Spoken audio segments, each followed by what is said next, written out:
Hi, it's Dustin Lanier. Thanks for listening. Please find me on LinkedIn for original public sector operations content every week. And please reach out to me if I and my team of procurement professionals at Civic Initiatives can help you be a public procurement change agent.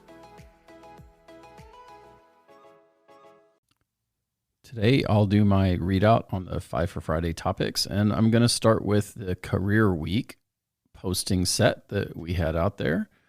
We talked about some new positions and some new growth opportunities for my company in both public procurement consultants and e-procurement implementers.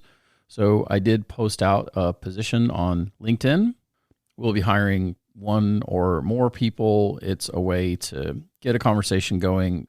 So in kicking off the career week, I started by letting people know about this company, that we work with public procurement and higher ed to fill gaps and fix problems. So in the first post, I pointed out that we have a very wide swath of national contract and have current footprint in 20 plus states, which is pretty exciting. Second, in that content arc, I had a graphic out that talked about the fact that we were work from home before work from home was cool. When I started this company in 2010, I was coming out of daily downtown commutes myself and felt like we could build something different. We've always built ourselves to be around work from home, and it's worked out pretty well so far. So all of our positions are remote, and we work with our employees as adults with the expectation that their work gets done. And as long as it gets done, we don't care where they are. And then the last part of Career Week was a quick video from one of our new employees, Devin Howard, who was talking about some of her experience and helps to put a face on the kind of work here. That was the first topic in the 5 for Friday readout. And if you're interested in learning more about that, please take a look at that content or come take a look on our website on our career page.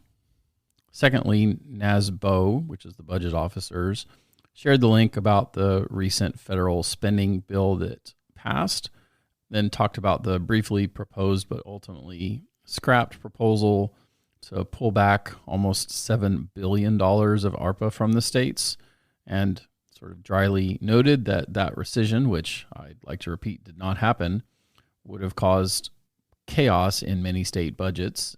Clearly, there's a lot of ARPA work that is working through the process right now, so an interesting event. Next, the National Conference of State Legislatures just released a FY 2022 state budget update brief, which looks at revenue collections across the states, and it finds that 25 of the states are expected to exceed their forecasted revenues, and 17 states are on track to meet general fund projections.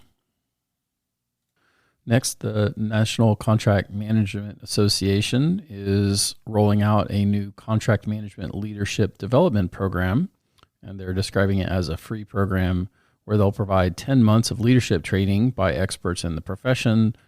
Graduates walk away with 160 hours of CPEs and an ability to be part of a new class. You have to apply by May 9th. Looks like an interesting program. And then finally, and of course, continuing to overhang over all of our news these days, the war in Ukraine.